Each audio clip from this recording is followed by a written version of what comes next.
Greetings, adventurers, and welcome to Skill Tree, where we learn how to do just about everything. So fairly recently, we released an episode talking about our recent LARP adventures. If you haven't seen that, check it out right here. But in doing so, we mentioned that the hardest part of kit of costume to get together wasn't so much the armor or the weapons or even the tent. It ended up being what we carried our water in. It was just hard because you needed something that was big enough to carry a good enough amount of water as you were out for the day, but you didn't want it to be immersion breaking. You wanted to kind of fit the scene. You didn't just want like a Poland Springs bottle or whatever. Now, since then, I've made this nifty leather water bottle here, which if you want to see how that was done, check out this episode up here. But in the comments of that one, I had a few of you mentioning that I should try making a bottle out of a gourd. So that's today's episode. Today, we're gonna learn how to make a drinking bottle out of one of these dried gourds here. So without much further ado, let's jump right into it and level up this skill. Now, apparently these things aren't too hard to grow yourself, so if you really want to start from scratch, you could do that, but then you have like a drying out process where you gotta put it somewhere warm for the summer and just kind of let everything dry out. If you want instant gratification like me, however, you can just go ahead and get this. I got these for $25 for a set of 3 on Amazon. They're already dried out and clean and ready to be made into crafts. Which, by the way, a small tangent, apparently people do a lot with these things. Like, aside from the water bottles, I saw that people make bird feeders, little statuettes, lanterns. There's a whole bunch of stuff you can do. Anywho, with the gourd I wanted to use all picked out, our first step was going to be to cut an opening in the top. Now, before doing this, you're going to want to go ahead and secure whatever you're going to be using as a cork or a closure. Also because it has to be watertight, so you want the opening to fit as exactly as possible. By having the closure in advance, you know exactly what size you're shooting for. First things first though, I had to cut the stem off so that I can use that cork as a template. Doing this, I'm able to mark out pretty much what size I'm going for. Now, this entire project can be done without any power tools whatsoever. Like, to cut the hole in the top, I've seen people just use a knife where they put the point in it and just kind of press and turn it until a hole is there. But for ease and speed in this project, I just use my drill. Starting with a small drill bit and then working my way up to something larger. Now, I didn't go for just the big drill bit right away because I was afraid that it would actually cause the shell to crack. Using a large drill bit right away causes a lot of tension, and I'm afraid of breaking the shell. Once that hole is big enough though, I just finished off refining the shape with this rasp file I have. And I was really happy with how close I was able to get this to the exact size I needed so that my cork would fit tightly. Okay, so you have a dried out gourd, and there's a lot of, hear that? There's a lot of junk inside of this. Specifically, there's a whole lot of these seeds hanging out. Which, by the way, are viable seeds. Like, from that, you can grow a whole bunch of gourds. I think I'm gonna grow a whole bunch of gourds, actually. Specifically because, and this is a tangent, but you know that pipe that like Sherlock Holmes smokes right here? That is called a calabash, which is also what this gourd is called. The reason they're called the same thing is because the calabash pipe is actually the top of the gourd.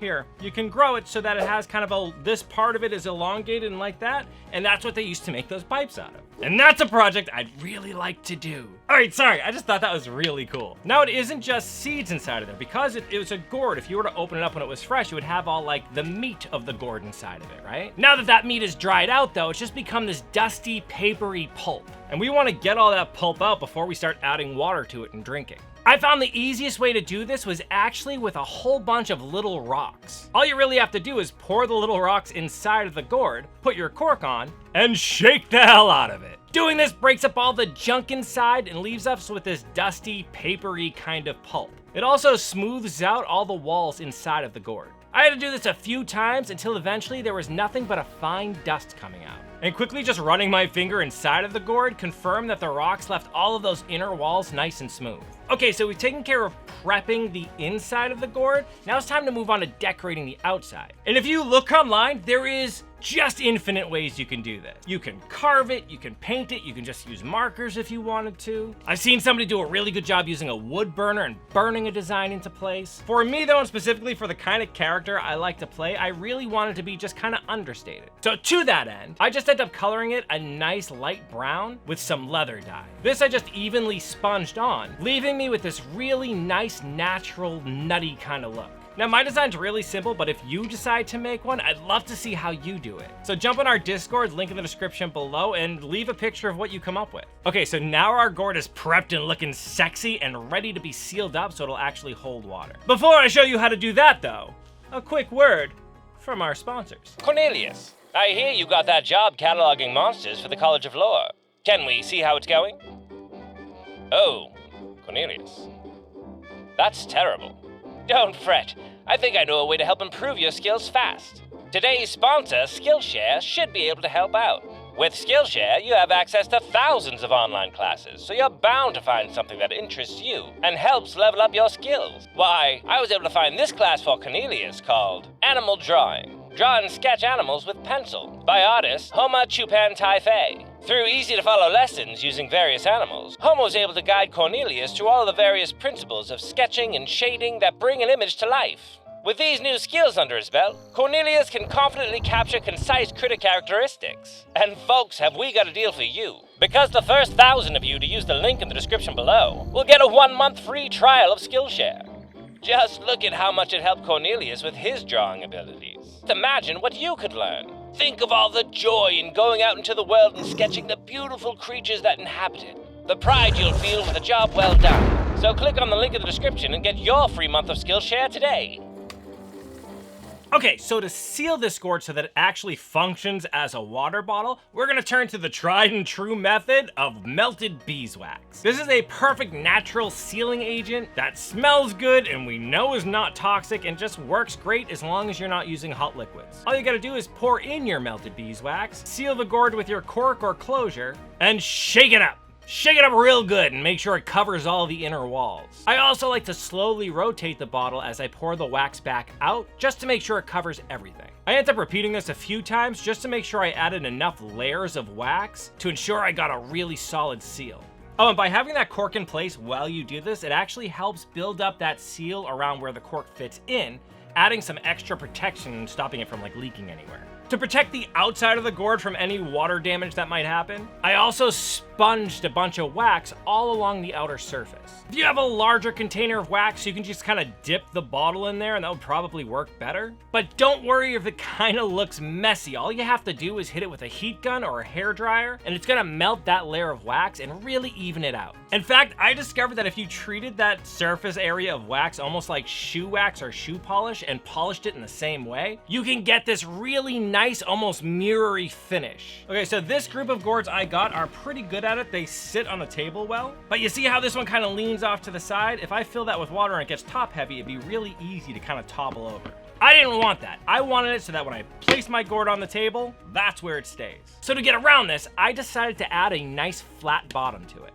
And this was really easy. All I did was mark out a circle on some leather that was just small enough to make a good base for my bottom. Then I cut out that circle and slicked the edges to give it a nice finished look. Next, I went around the outside and evenly punched 8 holes all along the edge of my leather. Finally, I gave it a nice oxblood red finish just to add a little pop of color. And I figured to hold that base in place, it'd be really cool if I added almost like a netting kind of thing to it. Not only to help hold that in place, but just add a little bit of extra interest and texture to the piece. To accomplish this, I just busted out some of this jute cordage and cut a piece that was long enough to cover the distance around the bottom of the gourd 2.5 times. Knowing that measurement, I cut out a total of 4 of these. Then I took those pieces of cordage and fished each end through one of the holes, making sure that they were equal length sticking out on either side. Then I tied them into little knots just so they didn't slip back out. Doing this leaves me with 8 pieces of cordage sticking out total. Basically, we're gonna be doing the exact same kind of netting that I did for this hanging jar lantern over here. That goes into a lot more detail on how to make all the little knots and how to make the pattern, but don't worry, it's really simple. Before getting started with that though, I just took a little bit of clay here and stuck it onto my leather. Then I pushed the gourd into place. This gives me just enough tackiness to keep it in place so that it's not disconnecting and moving all around while I'm trying to tie my knots. Okay, so all we're doing from here is taking 2 adjoining lengths of cordage that aren't coming from the same piece of cord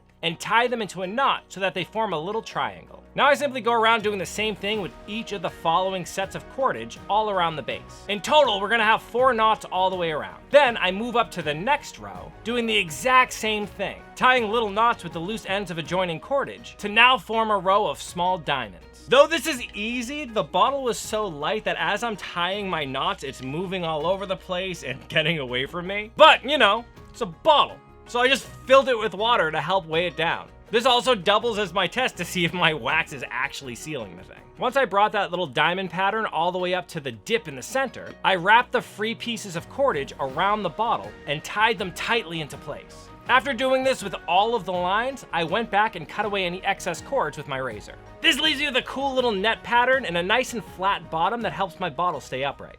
Now you can, of course, really tighten up that weave. You're just gonna need a little bit more cordage, but you can make those little diamonds as small as you want. As one final little thing, I wanted to add a way to hang this on my belt or on like my backpack, and also have a little way to keep my cork in place. The solution I came up with was just this little 1/2-inch strap of leather that I also dyed an ox blood to match the bottom. The thought here is to fold it over onto itself to make a little loop to give me a place to hang the bottle from. To make this fold stay in place, I just added a rapid rivet to the end, leaving me with this nice little loop. Then I took more cordage and used it to secure the loop into the center of the gourd. This also helps me cover up any of the ugly knots from my netting. This gave me the perfect little spot to be able to hang my bottle from my belt or backpack or wherever. On the other end of that strip, I just added an upholstery tack that went all the way through my cork. This helps me keep the cork connected to my bottle so I don't lose it, but it's also easy enough to take apart if I need to replace the cork eventually. And check out how dope this little bottle looks! This is a super simple project that gives you the freedom to be as creative with it as you want. Not only that, but I had completely forgotten that I filled this sucker up with water, so I guess that seal turned out just fine. Like, look at how much water this holds.